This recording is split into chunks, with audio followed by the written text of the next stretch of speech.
Hello ladies and gentlemen, sasagutin po natin ang tanong ng ating kapwa content creators kung paano nagkakaroon ng motion ang still image or picture.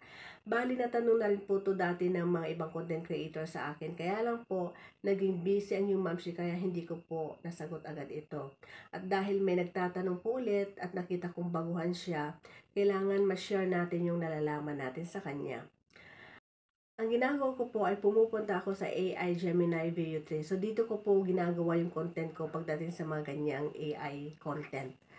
Naka-pro po ako kaya na-enjoy ko po yung advanced features ng CapCut.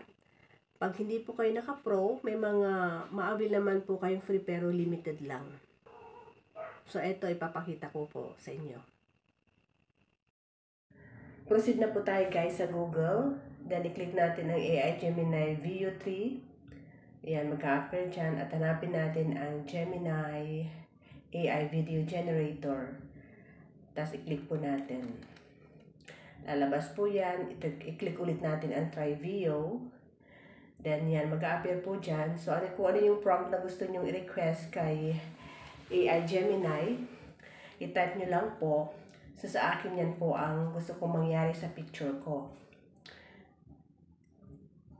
Create a video that my husband and I are picking snails in the field. So, yan po yung prompt ko.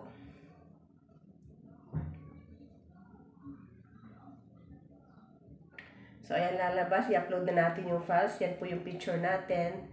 Click natin ang media picker. Then, yan, picture. Pwede rin natin kuhanin sa album.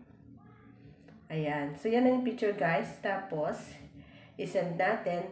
So, ayan, ina-analyze na niya. After analyzing, nag-generate na siya ng video. So, hintayin lang natin. Ayan. So, yan na yung video na na-generate. Shortcut ko na lang kasi masyadong mahaba kung hihintayin ko pa. Edit na lang yan guys. Kulang ng 10 seconds ang video kaya mag-create ako ng another video. So, the same procedure guys. Ulitin lang natin hanggang magbigay siya ulit ng another video. So, ayan ulit yung prompt ko. The same. Create another video lang nilagay ko dyan.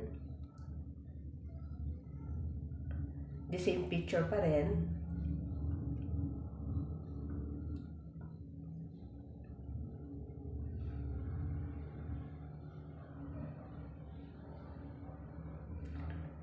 Upload yung files, yung media picker.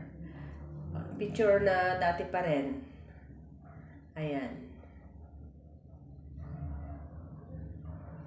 Send na natin. Ayan, ina-analyze na niya. Pag na-analyze niya, mag-generate na siya ng video.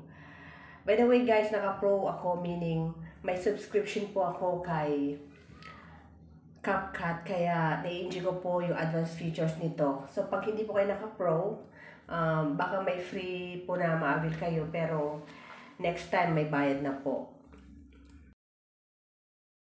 So, ayan na yung lumabas ulit na video guys.